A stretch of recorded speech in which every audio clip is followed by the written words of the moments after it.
Bonjour, ravi de vous retrouver pour cette première édition de Reprendre la mer avec Interentreprises. Pour ceux qui ne me connaissent, je suis Francette Florimond, directrice des éditions Interentreprises. Nous éditons depuis 25 ans un magazine économique diffusé en Martinique, en Guadeloupe, en Guyane, à Saint-Martin et à Saint-Barthélemy. Avec notre mensuel et notre site internet interentreprises.com, nous voulons fluidifier le business et créer une communauté d'affaires entre ces 5 territoires, voire plus loin. Après les annonces légales, nouvelle pierre à l'édifice, ce magazine mensuel sur Fusion TV. Reprendre la mer avec Interentreprises. Pourquoi l'arrivée d'Interentreprises à la télévision sur une telle thématique? Parce que nous nous sommes rendus compte que la France, seconde puissance maritime mondiale grâce aux Outre-mer, a présenté le 14 septembre 2021 sa stratégie maritime qui passe forcément par les Outre-mer, mais que ces territoires étaient furieusement absents lors de cette présentation. À Interentreprises, nous voulons y remédier. Notre objectif, que chaque Guadeloupéen, chaque Martiniquais, chaque Guyanais, chaque Saint-Martinois, chaque Saint-Barth soit informé de cette vision stratégique qui passe par chez eux et qu'ils puissent y prendre part. À ceux qui lui tournent le dos, nous allons vous faire aimer la mer. 3 temps forts dans Reprendre la mer avec Interentreprises. Le premier, de l'actu. Elle foisonne. Premier sommet des océans à Brest, stratégie énergétique de la France qui fait la part belle à l'éolien offshore et plein d'autres choses. On en parle tout à l'heure. Le second temps fort, un invité. Pour ouvrir le banc, Nicolas Lebianic. Il est directeur de la mer en Martinique. Il nous expliquera les grands axes de la stratégie maritime française à 2030 et surtout, comment elle se déclinera dans le bassin Antilles françaises. Enfin, la troisième partie, ma préférée. Chaque mois, nous ferons connaissance d'un jeune, garçon ou fille, qui a choisi de faire carrière dans le maritime. Il ou elle pourra exercer dans la marine marchande, dans la construction navale, dans la plaisance, dans les phares et balises, dans l'action de l'État en mer, etc. Nous voulons montrer la diversité des métiers. À ceux qui lui tournent le dos, nous voulons vous faire aimer la mer.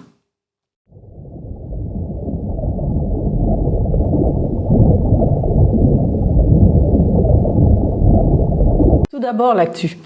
Le 11 février dernier s'est tenu à Brest le premier sommet de l'océan. Selon le communiqué de la présidence de la République, plus de 100 pays de tous les bassins maritimes du monde se seraient mis d'accord pour protéger les océans. Le président candidat Emmanuel Macron y a même annoncé que 33% des espaces terrestres et maritimes de France sont désormais protégés. Ce pourcentage a été atteint grâce à un décret sorti la veille de ce sommet. Il étend la réserve naturelle des terres australes françaises située dans l'océan Indien, donc très loin du continent européen, et donc outre-mer. Cette réserve couvre désormais 1,6 million de kilomètres carrés, dont 7000 km² sur terre, avec des obligations plus ou moins fortes pour la gestion de la ressource. On ne peut que saluer une telle initiative de protection des littoraux et des fonds marins. Cependant, cette décision louable est porteuse de 2 écueils. Le premier, les associations des maires, des régions, les départements, les communes du littoral concernés et qui siègent au Conseil national d'évaluation des normes et au Conseil national de la mer et des littoraux n'ont eu que 48 heures pour émettre un avis quasi sans concertation. Ces 2 instances ont d'ailleurs émis des avis défavorables à cette extension. Le second écueil est qu'il est aisé d'annoncer des décisions qui ne concernent pas directement la France continentale, mais l'outre-mer, et ce, sans que les populations de ces territoires n'en aient été informées. Le Comité national des pêches maritimes et des élevages marins, qui a des antennes aux Antilles et en Guyane, attend d'ailleurs des précisions sur la définition des zones de protection fortes créées par ce texte qui limite, voire exclut, toute activité humaine. Les producteurs d'énergie veulent eux aussi avoir quelques précisions car cette extension concerne également leur activité. Une annonce dont les conséquences sont donc à suivre de près, car ce qui sera instauré dans les terres australes françaises, dans l'océan Indien, sera étendu à tout le territoire national, outre-mer compris. Autre annonce également à suivre de près, durant ce sommet, les 41 États présents ont pris 4 engagements. Le premier, protéger la biodiversité et les ressources des océans. Il s'agit de parvenir à un accord opérationnel pour la protection de la haute mer, notamment face à la pêche illégale. Le sujet de la surpêche a été évité. Le second engagement vise, je cite, à unir nos forces à celles de l'océan face au changement climatique. Fin de citation. En clair, il s'agit de diminuer la nuisance du transport maritime et du commerce mondial. Pour ce faire, 22 armateurs représentant 55% du transport mondial par conteneur, dont le français CMA-CGM, se sont engagés à diminuer leurs nuisances dans 8 domaines, à savoir le bruit sous-marin, les émissions atmosphériques polluantes, les émissions de gaz à effet de serre, les espèces aquatiques envahissantes, la gestion des matières résiduelles, les rejets huileux et le recyclage des navires. De leur côté, 18 grands ports maritimes européens et du monde se sont engagés à accélérer la fourniture d'électricité aux navires en escale. Aucun de nos grands ports maritimes de la Caraïbe française ne s'y sont engagés à cette occasion. Ils vont se rattraper. Par ailleurs, la France a lancé avec la Colombie une coalition internationale pour le carbone bleu.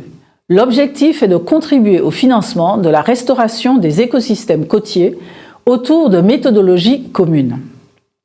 La Colombie est un pays d'Amérique latine avec lequel nous partageons la mer des Caraïbes. C'est donc un excellent sujet de coopération. Troisième engagement des 41 États lors de ce premier sommet. En finir avec la pollution plastique des océans.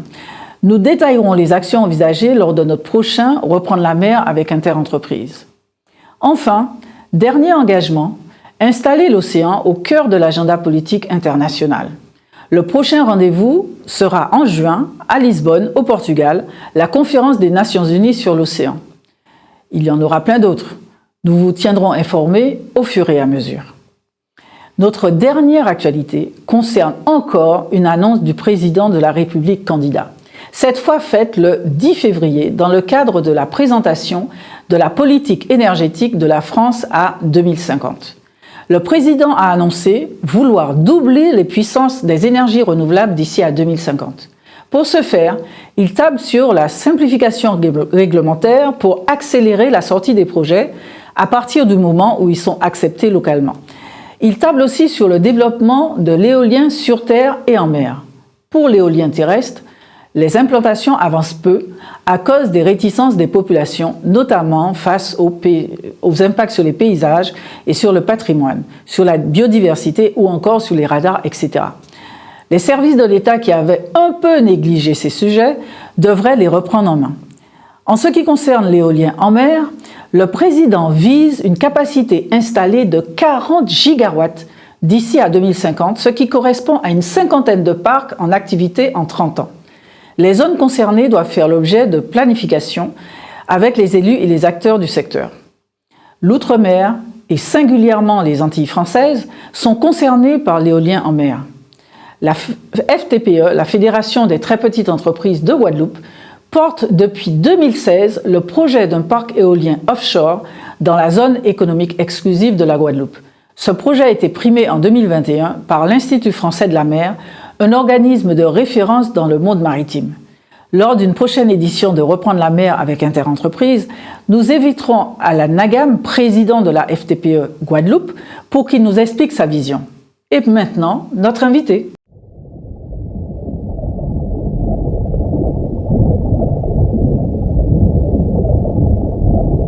Pour cette première édition, nous avons comme premier invité Nicolas Lebianic.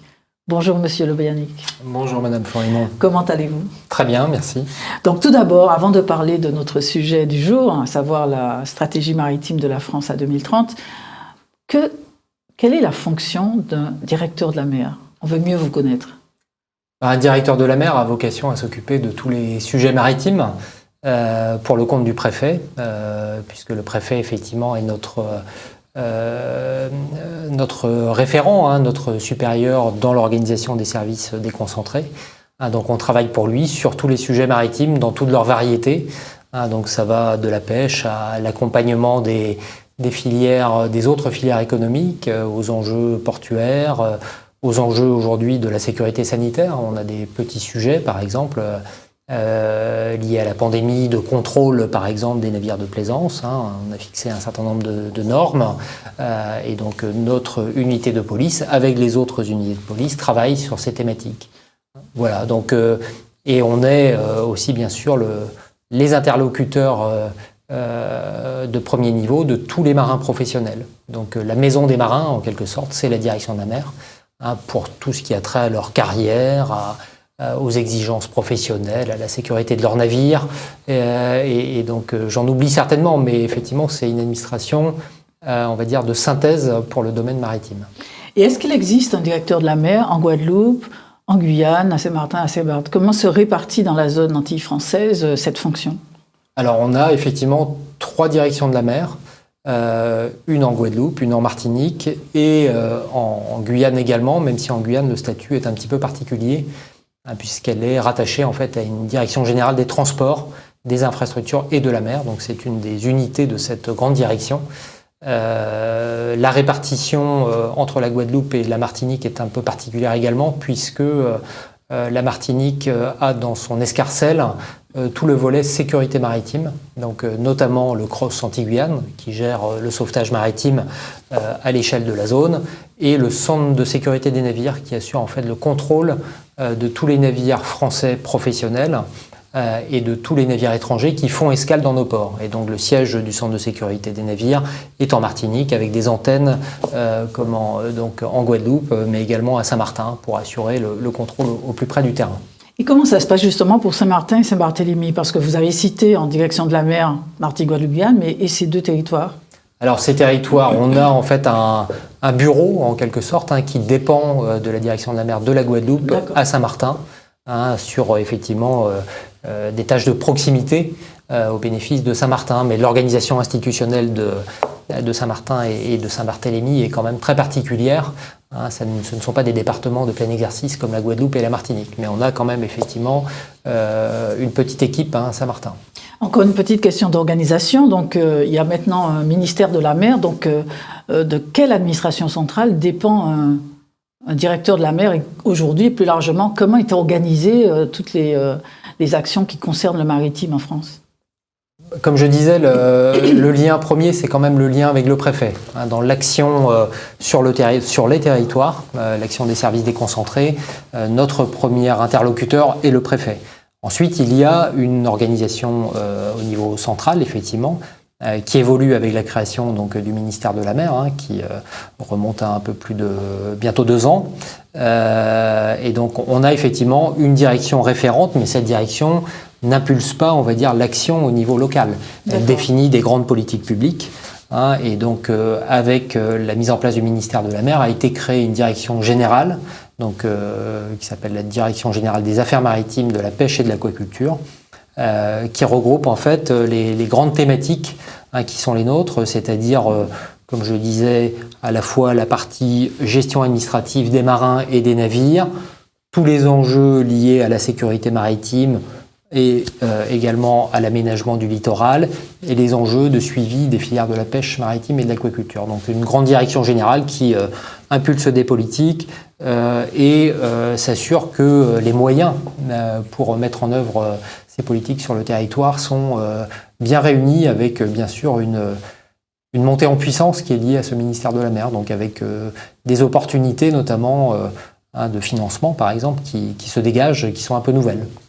D'accord, donc actualité chaude, premier sommet de l'océan qui s'est tenu il y a quelques semaines. Donc qu'en pensez-vous et quelle peut être la lecture des engagements qui ont été pris dans cette instance internationale dans notre région? Alors, ce sommet effectivement était une première en quelque sorte, hein, et donc on voit ça toujours d'un bon œil. Je crois que dans une stratégie maritime, il y a différents niveaux.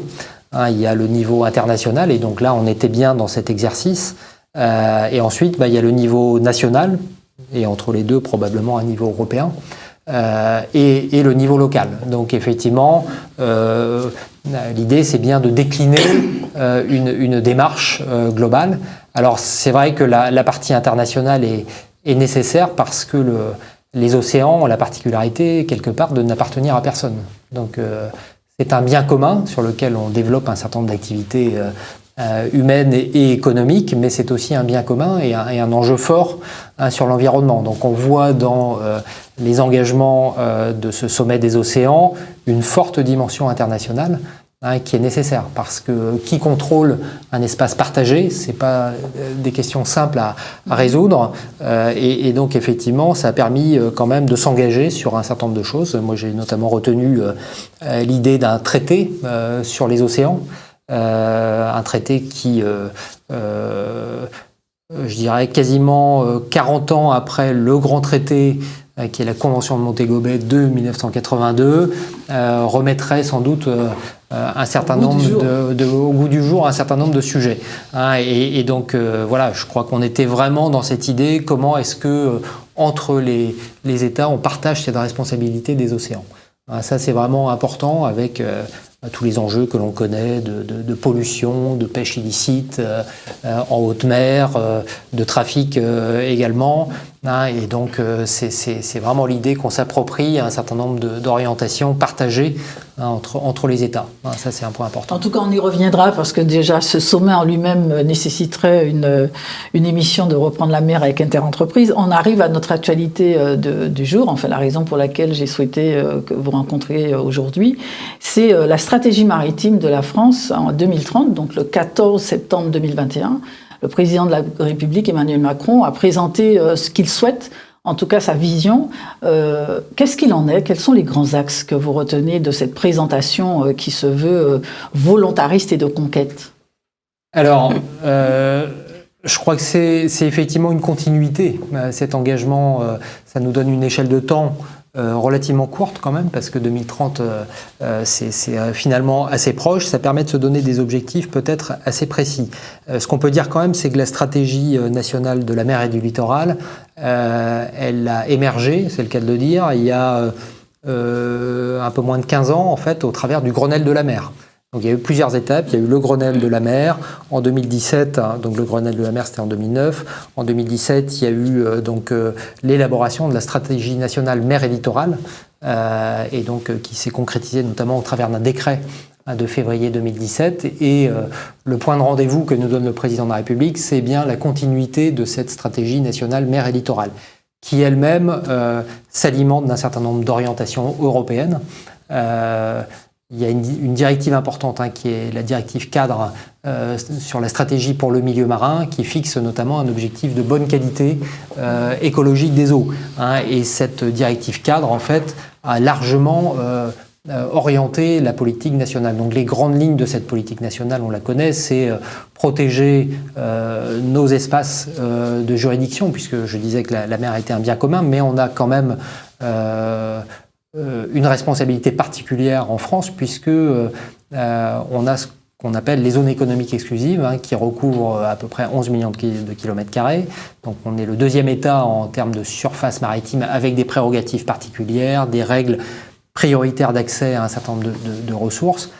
Et donc c'est bien l'idée de développer cette stratégie, de développer ce potentiel, là toujours, dans le bon équilibre entre l'économie et l'environnement, trouver le bon cheminement.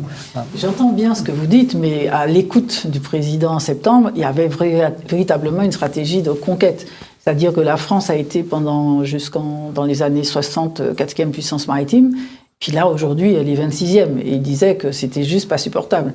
Donc, en tout cas, il semblait donner des directions assez volontaristes pour retrouver son rang, quoi. Qu'en pensez-vous? Oui, je pense qu'effectivement, on a peut-être du mal à parfois percevoir ce que l'on fait également dans le maritime. En réalité, je crois qu'on fait beaucoup, à la fois dans les aspects de contrôle, de surveillance de ces espaces, mais aussi en termes de développement économique. On utilise notre potentiel au mieux. On sait aussi qu'on a plein de potentiels non utilisés. Je pense que là, par exemple, je pense en matière d'énergie marine renouvelable. On sait que là, il y a clairement un potentiel et puis un pas à franchir. On a tout un débat aujourd'hui, alors qui est peut-être pas aussi prégnant sur nos territoires ultramarins, mais sur les façades hexagonales de développement, par exemple, de l'éolien offshore. On sait que l'éolien offshore, c'est quand même un élément incontournable d'une politique énergétique, en fait, soutenable. Et c'est vrai que là, on n'a pas, objectivement, franchi le pas.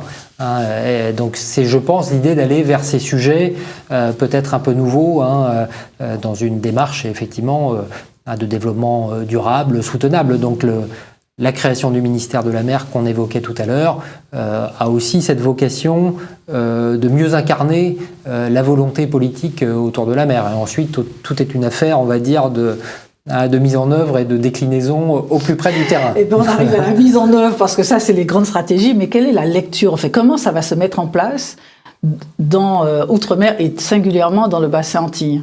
Je crois que les choses se mettent en fait en place peut-être sans qu'on les voit. Moi, c'est mon impression en tout cas, puisque... qui porte le projet de manière très concrètement? Qui est censé développer cette stratégie maritime déclarée en septembre dernier dans le bassin antillais? Cette stratégie maritime, elle a plusieurs aspects. Elle a plusieurs aspects et les déclinaisons se font au cas par cas.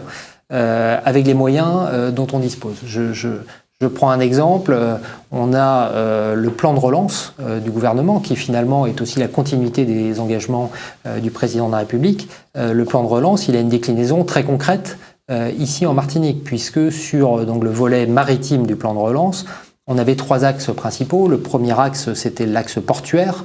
Le deuxième axe, c'était un axe de préservation de la biodiversité et du milieu marin. Et le troisième axe, c'était l'axe de la pêche, avec l'idée de trouver dans ces différents axes un équilibre entre l'économie et l'environnement. Je reprends l'exemple portuaire.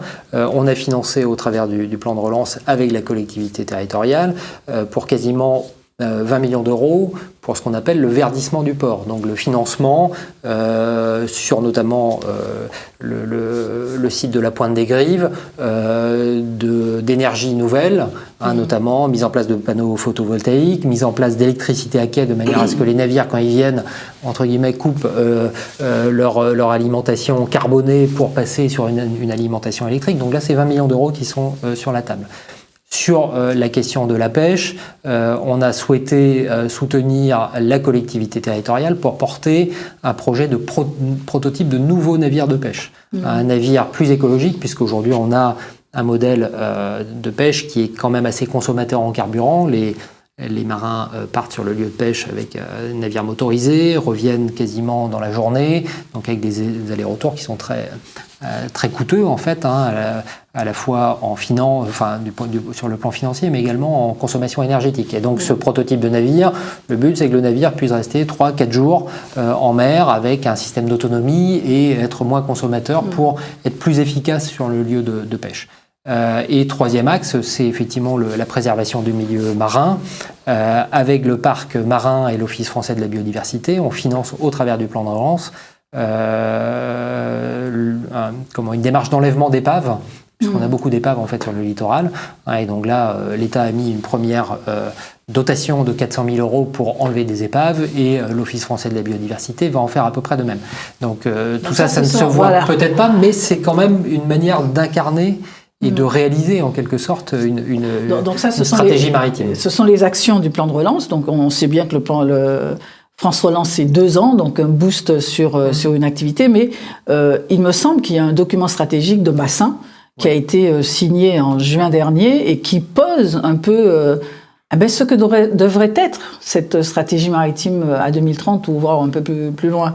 Donc ce document est porté par qui? Qui est-ce qui est autour de la table? Qui l'a signé? Enfin, voilà. Et qu'est-ce qu'il y a dedans, quoi?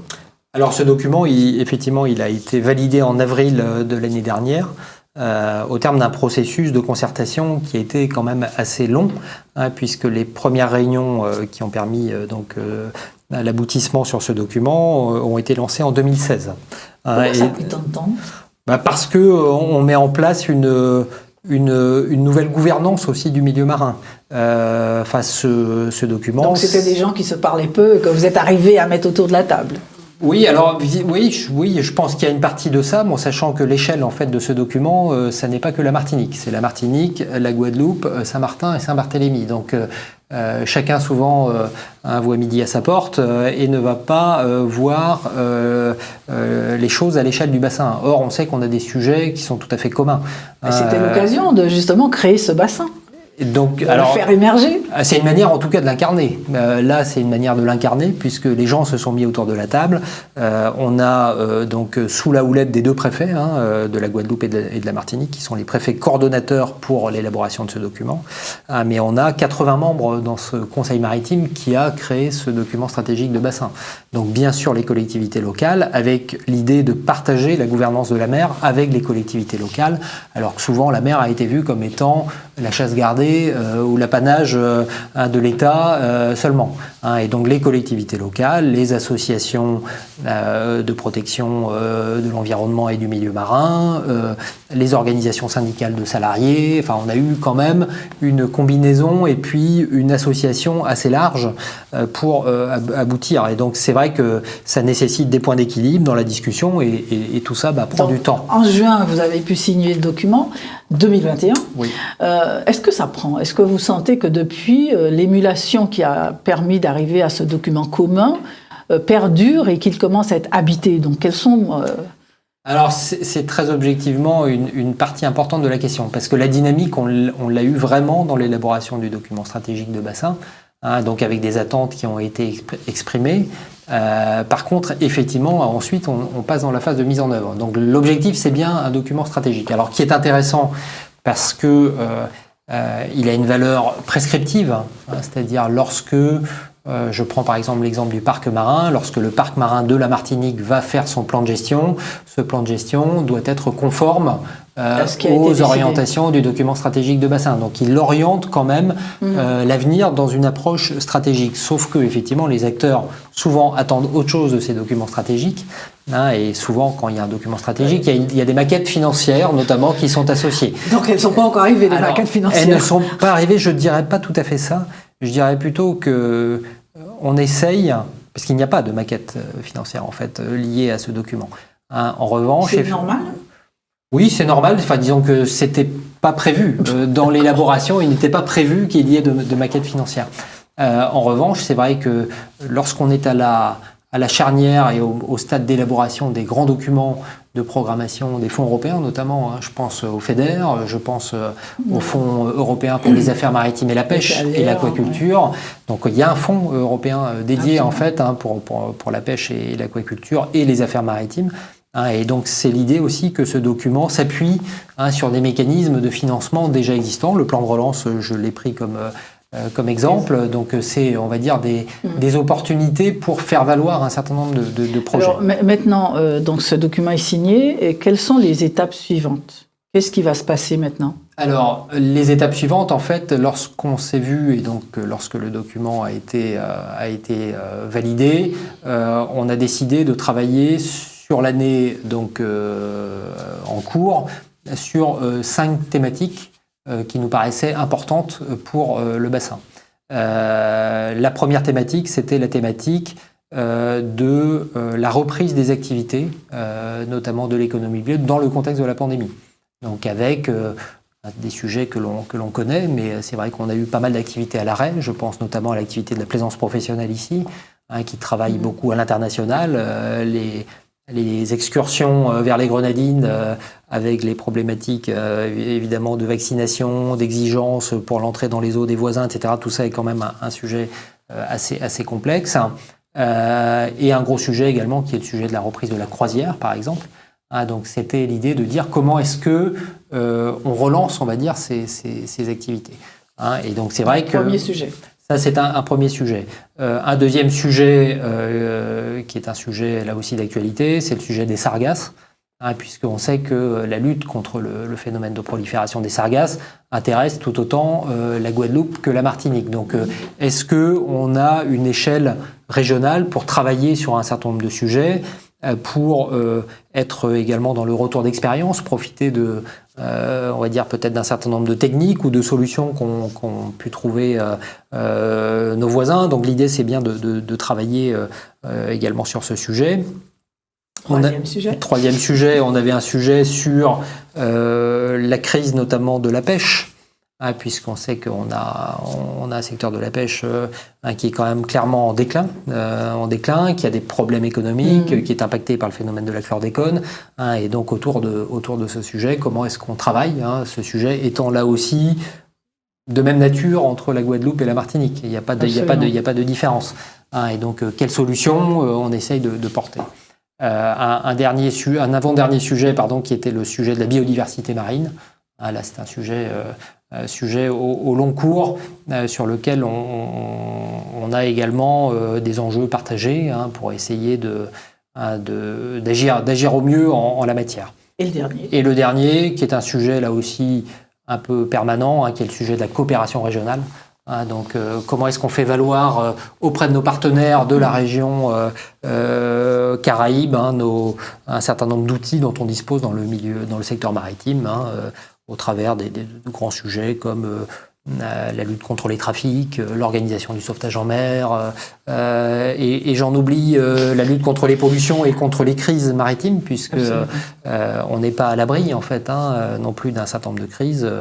Vous avez vu que à la faveur du dernier cyclone, la Réunion a eu un navire qui s'est échoué sur ses côtes. Donc tout ça paraît finalement aller de soi, mais en réalité, si on n'en a pas, c'est qu'on met aussi en place un certain nombre de mesures préventives, d'outils de surveillance, de contrôle, de réglementation. Et donc tout ça, c'est un travail qui ne se voit pas toujours. C'est vrai que la prévention des risques est un sujet complexe, mais sur lequel il y a effectivement quand même pas mal de choses qui existent et une nécessité aussi de coopérer activement avec nos voisins. Merci en tout cas, Monsieur Lobiani, que je rappelle directeur de la mer de la Martinique. Nous serons appelés à nous revoir de toute façon parce que les sujets ne manquent pas. À très bientôt. Merci encore. Merci, madame.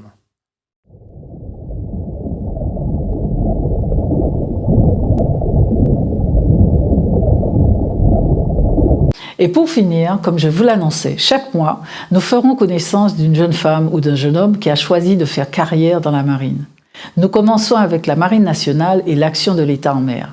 Je tiens ici à remercier chaleureusement le capitaine de vaisseau Éric Eliès, commandant de la base navale de Fort-de-France, en Martinique, qui nous a permis de rencontrer 4 jeunes formidables.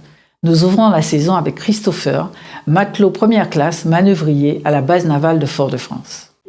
Bonjour, je m'appelle Christopher et j'ai 22 ans. Je suis originaire de Martinique, à Fort-de-France. J'ai un bac pro système électronique numérique. C'est tout ce qui touche à l'informatique. Je suis actuellement matelot manœuvrier. C'est-à-dire que je m'occupe de tout ce qui est appareillage et accostage des bateaux, mais on fait également de la lutte anti-pollution sur les différents plans d'eau.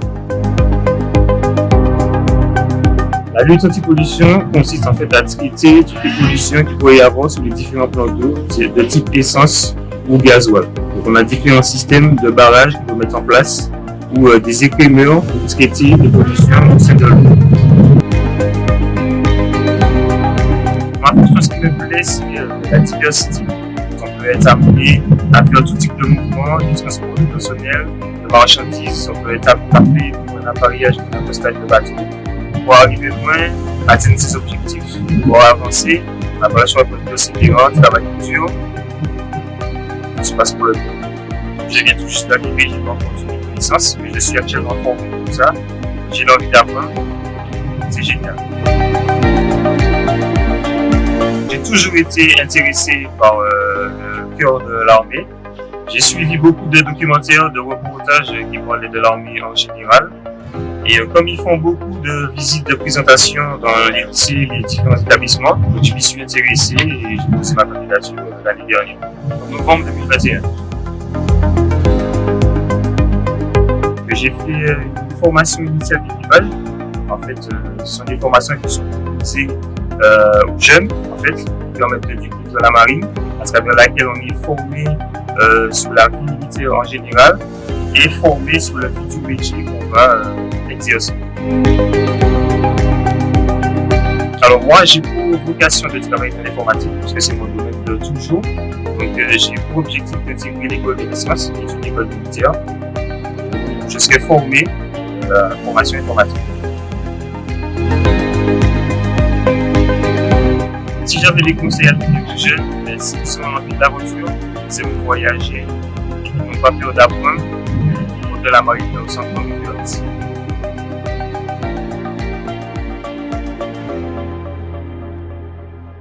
Voilà, reprendre la mer avec Interentreprise est terminé pour aujourd'hui. Donnez-nous vos impressions, faites-nous vos suggestions sur reprendre la mer @interentreprise.com. Au mois prochain.